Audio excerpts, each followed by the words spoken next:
Hello, winners. Here at Leadership Ignite Group, your host, David Johnson. Joining us is Mike Schmidt, Patrick Hardy, and Clint Laney. Today's episode, we're talking about a work-life balance and how hard it is to maintain that balance. It's often hard to be able to shut down stuff that you may be engulfed in and work, and then be able to come home and release that, shut it down, and focus on family or other things that you have going on in your life. Often, work takes precedence over everything else. Our desires to succeed professionally can push us to set aside our own well-being. And that's where the physicality and emotional and mental things can take a toll on us. So let's start off with Clint. Can you tell us how you manage your work-life balance and can shut it down in the evenings when it's tough? Because I struggle with it. I can't do it as many as other people do. It is pretty tough. I think I like to compartmentalize. All right. Try to focus on the now instead of thinking about the future, thinking about the past. When I'm there, right? You want to be present in everything you do, wherever you're at. It doesn't matter where you're at. So if I'm at work, then I'm at work. And that's 100% my focus, whether it's multitasking on numerous jobs or just that one job. And then when I get home, I try to just kind of shut it off and focus on what it is I'm supposed to be doing at home. That is very true and very well put. I'm sure that with just those things right there, everyone else, our listeners can completely relate. Patrick, increased responsibilities at work. You have many jobs. You've got a lot of irons in the fire. You're working long hours, increased responsibilities at home. Talk to me about, I think you're doing some at home work. You're doing some DIY work yourself in the backyard. What are you working on? Building a shed so I can further put a whole bunch of stuff from the garage, which I'm trying to organize, into this shed that I am building.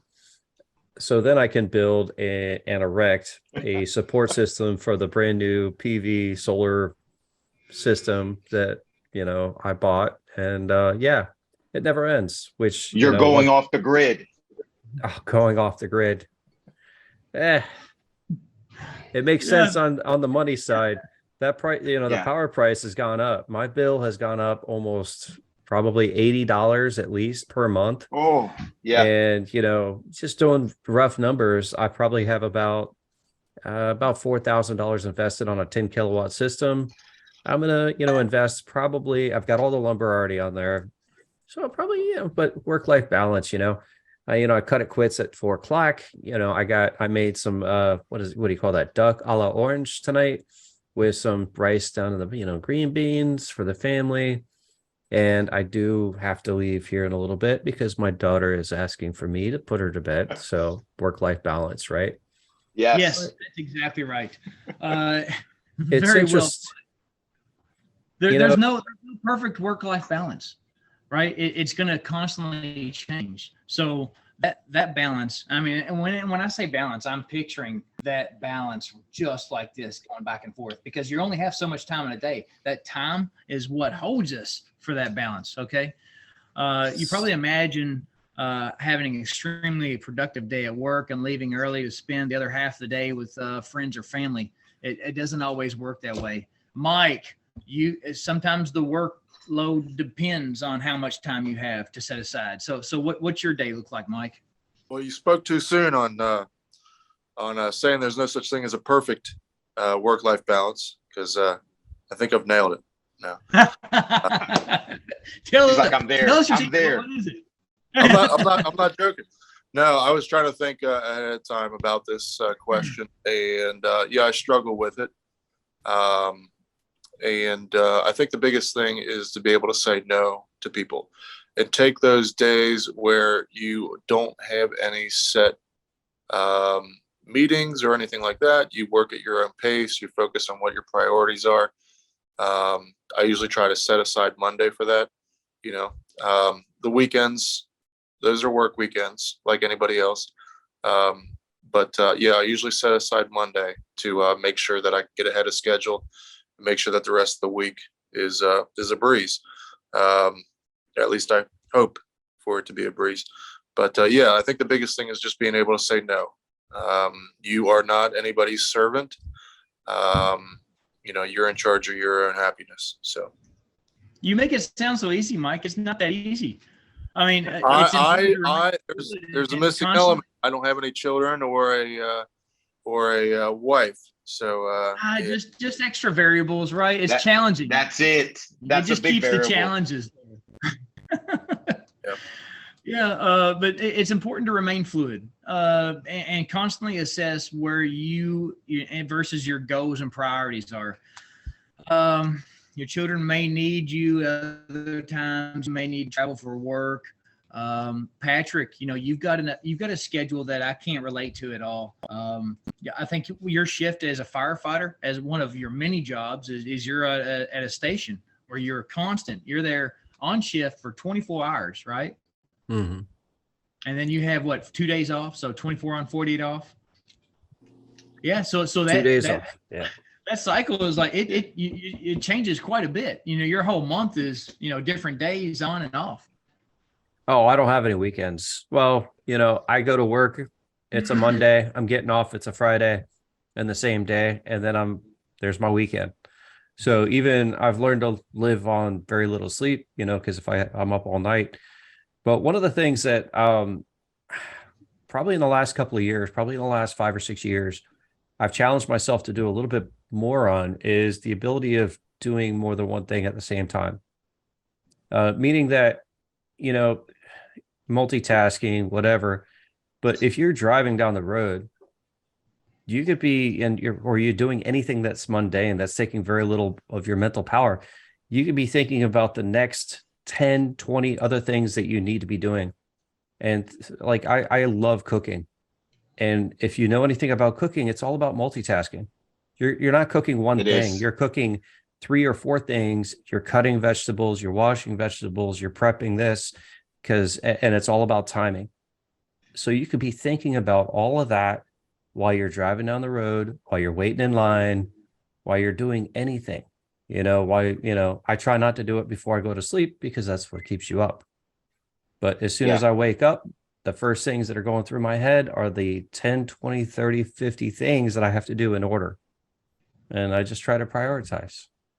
Well, you make it sound awful easy, and it sounds like you've got your ducks in a row there, Patrick. Me, I'm still working towards that. But I'm talking to a firefighter and a man with a great military background, Mr. Laney.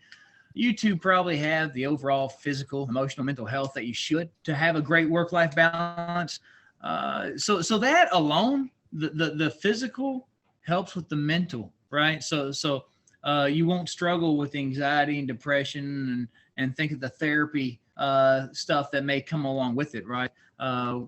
When you have sessions and you schedule everything out, even though it may be fluid, you're always thinking ahead. What's your next step?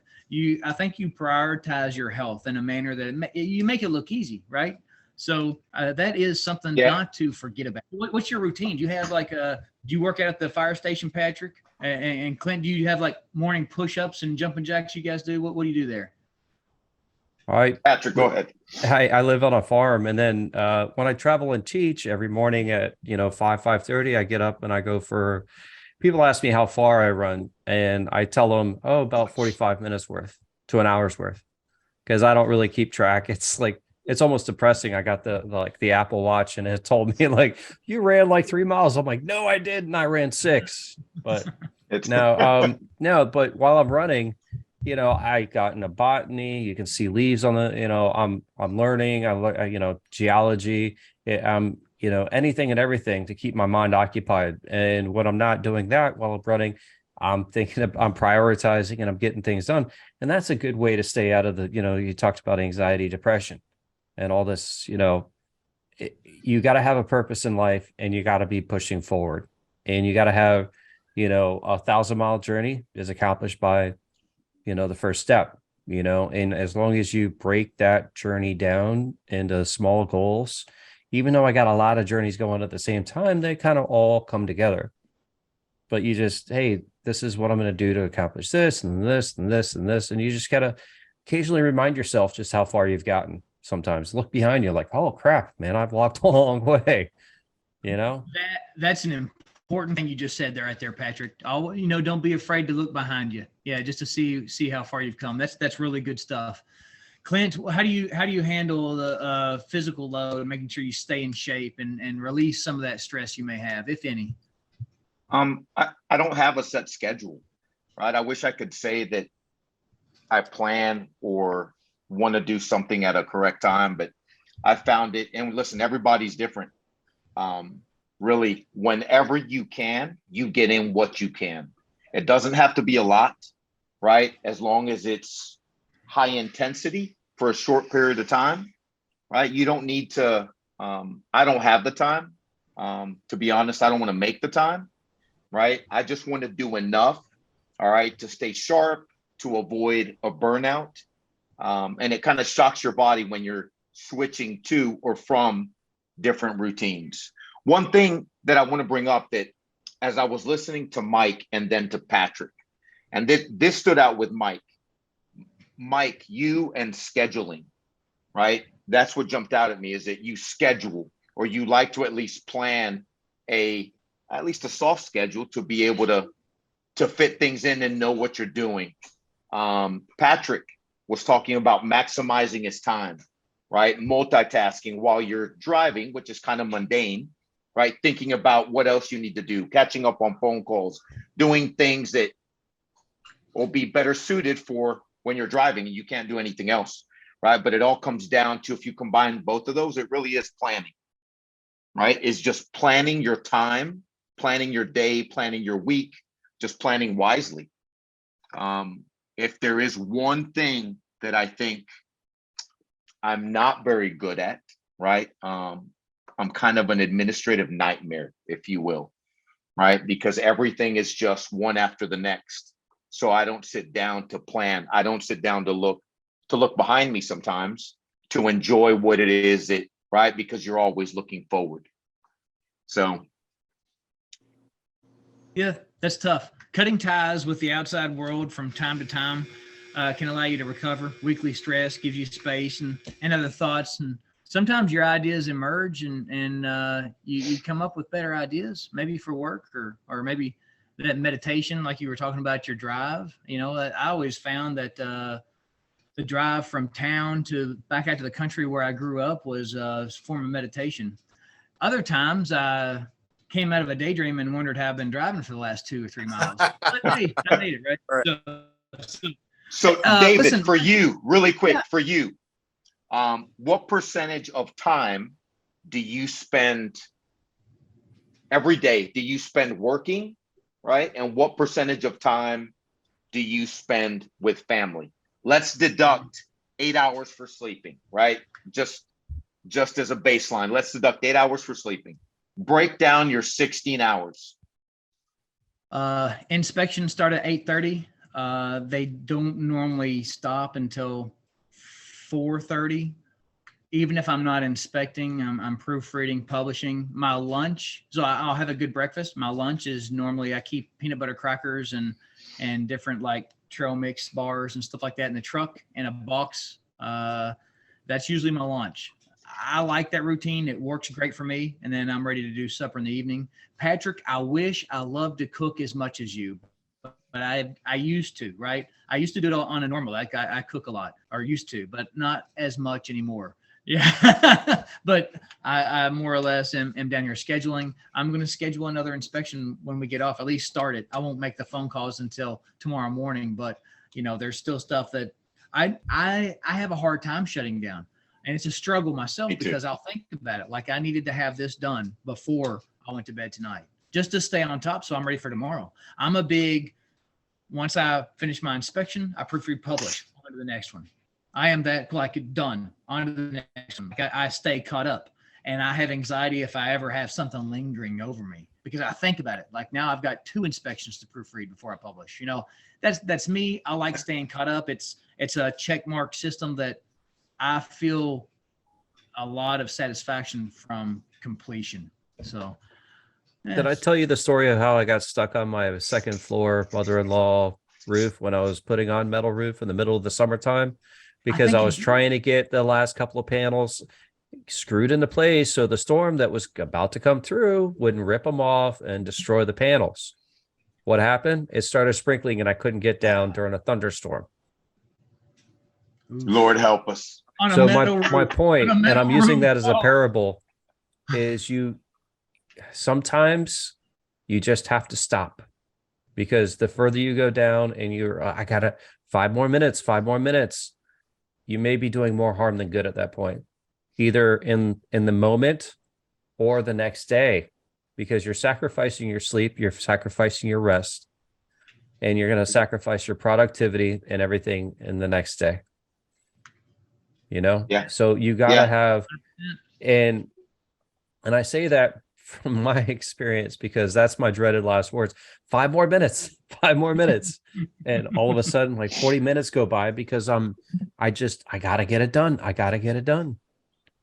So I've really, I give myself a good 40 minutes, honestly, 40 to 45 minutes. Like, okay, all right, at this point, I'm going to stop, knowing that I'm not actually going to be done for another 45 minutes. I will say that I am starting to not have or not feel guilty when we do take lengthy vacations. It is truly unplugging means taking vacations and shutting work completely off for a while. If the vacation is even a 1-day staycation or a 2-week trip to Bali, right? It's important to take that time off physically and mentally. I've always felt better when I came back. I always felt better after. It usually takes about 2 to 3 days for me to, on vacation, for me to finally just be like, the phone calls and stuff coming in, the emails, they're getting it, right? I'm not there. And then it's done, right? So, yeah. Mike, how about you? Where do you like to go to relax, or what do you do to unwind? It's difficult because when I got started with this, I always imagined that it would be an opportunity to vacation/work and be happy with that. Yeah, you could, have a week where you could go, working with tech, you could take it anywhere, right? So at any time I could go out and do a little traveling out west or something. And as long as I got my computer with me, I'm there to stay productive. But as far as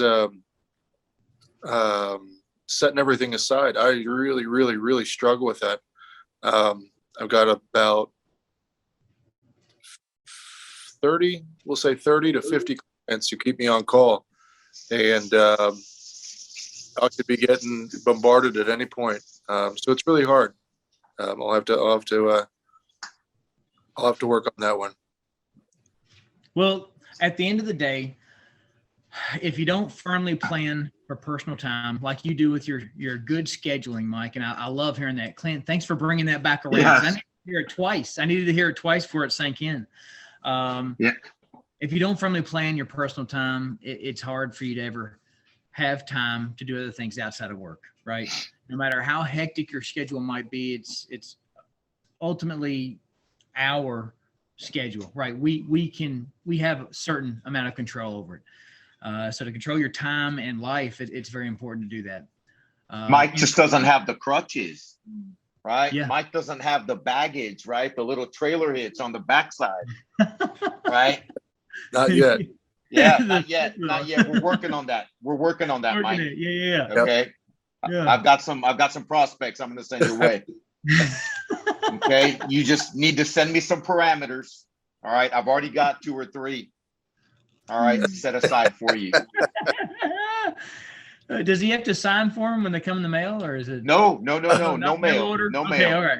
Good. No mail. Well, here's what I'm going to do. I'm going to start thinking about the hourly, right? Just like you said, Clint, break it down Yes. hourly. So I may not be able to set it aside completely by this hard time, 6 o'clock. I may not be able to, but I'm at least going to say, hey, at least I'm shutting it down at this point, whatever fluid motion is maybe going on. Clint, what are you going to do? Well, in the next week, what are you going to try to change and modify? So I like to be fluid. Let me just say that. I like to be fluid. I like to have certain things scheduled, but I like to be fluid, meaning I'll take into consideration what my wife's doing. I'm taking into consideration what we have to do. right? And then kind of plan around it and plan things that I want to do or need to do, right, to fit that schedule as well. I don't like being stuck to a hard schedule, even though we all are to a certain degree. I like the flexibility to just be able to do what I feel I need to prioritize in doing. Does that make sense? Oh, of course. Sure. And listen, with inspections, for example, we don't have that option. The inspection is set for 9 a.m. All right. So you go from 9 to 11, right? Sometimes your next inspection is at 12:30, 1 o'clock. You go from that inspection. If you're lucky enough to have another one, if not, you're coming home, you're working on the report. But there has to be, I think I agree, there has to be a cutoff time, right? To find that right balance between work and home. You have to have a shut off time. Yeah. Okay. 100%. 100%. Mike, how about you? I think it just always comes back to the just being able to say no, scheduling. I was just listening to Clint. Repeat the question. Yeah. So it's always what I'm asking is like, how can you modify your next week or two, maybe to set aside time to be more productive with your employees, or just at Mike time, right? Mike time. More me time. Mike Yeah. time. Yeah. Mike time. Who doesn't want more Mike time? Right. Yeah. Let's see. What could I do? Wake up before noon. Just think what more. What'd you say? We were all thinking it, but he said it. What'd you say? Wake up before noon.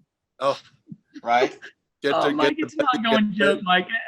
We know you're up and going. Listen, I called Mike at 2 p.m. yesterday, right? And he was just getting out of bed. I caught him in his pajamas, and he's whatever. Like, oh, no way.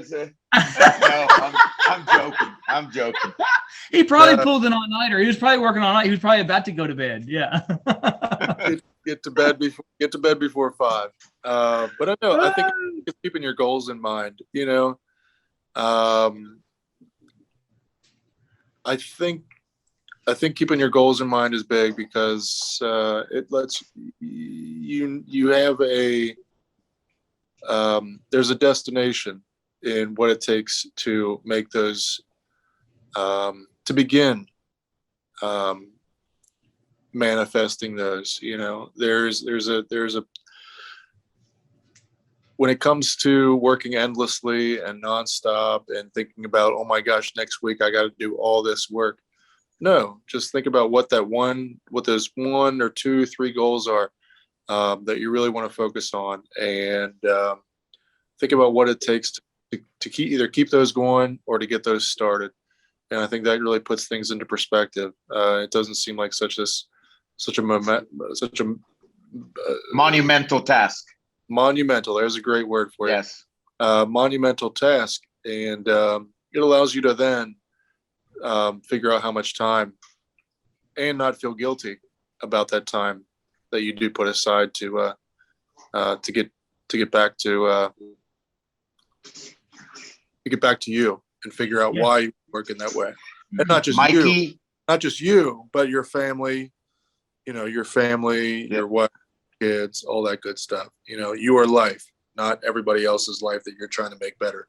So that's right. No one's going to love you the way that your loved ones love you, right? Your company's not going to love you. Mikey's setting realistic expectations. That's exactly right. Even if what I'm going to do is I'm going to plan a one-on-one date with each one of my loved ones. Each person in my house is going to get some one-on-one time with Dave. It's going to be Dave. you're going to say, hey, one-on-one time. I'm coming there 17th. Right. Yeah, I'm coming to see Mikey. Yeah, more Mike time. Each one of us, Dave, wife, girlfriend, son, daughter. What? No, hold on. What? No, that one was for Mike. Oh, okay. Yeah. Yes. That one's for Mike. Yeah. But yeah. I interrupted you. I'm sorry, Dave. No. I know. Ensuring that you spend the quality time and get away from that, or maintain a good work-life balance. It's what it's all about. It's what works. It's what works for you, right? It doesn't mean you It should is. neglect personal relationships. Everyone wants to be good at their job and not get burned out. Everyone's replaceable, right? So don't forget that, right? It's really all about your loved ones and who really you surround yourself with. That's who's number one. So boundaries and against work hours is really important. That's what I'm going to work on. Let's leave off Nice. with a little salutation or any good advice you guys may have for our Listen, listeners as we sign I've off. got our final Bible verse. Okay. All right, which is going to be on leadership. All right, Titus 1, verses 7 through 14. Okay, I'm going to read out of the Modern English Version. Okay, for an overseer must be blameless as a steward of God, not self-willed, not easily angered, not given to drunkenness, not violent, not greedy for dishonest gain, but hospitable, a lover of what is good, self-controlled, just, holy, temperate, holding firmly the trustworthy word that is in accordance with the teaching, that he may be able to exhort with sound doctrine and to convince those who oppose it. For there are many unruly men, empty talkers and deceivers, especially those of the circumcision, who must be silenced, who subvert whole houses by teaching for dishonest gain things they ought not teach. One of them, a prophet of their own, said, "The Cretans are always liars, evil beasts, and idle gluttons. The witness is true. So rebuke them sharply, that they may be sound in the faith, not paying attention to Jewish myths and commandments of men who reject the truth." Wow. That's powerful. Powerful stuff. Right? It's saying just be a good person. Follow, right? Right. Follow God's lead, Right. right? That's what it comes down to. Yep. You're gonna have Excellent. ups and downs. You just got to just keep the big picture in mind, right? Keep the big picture, and that's why we have the group, right? Is to motivate and uplift each other, right? And not downcast, not push people down, but actually uplift and help people succeed, right? Just like we've helped each other, that's how we're going to help others. Yep. And all the points that I love to hit on here at Leadership Ignite Group are the financial, time, mental, social, physical, and of course, spiritual. And that's what we will continue to do. So thank you, listeners, for joining us today here at Leadership Ignite Group. David Johnson, Clint Laney, and Mike Schmidt signing off. Thanks, guys.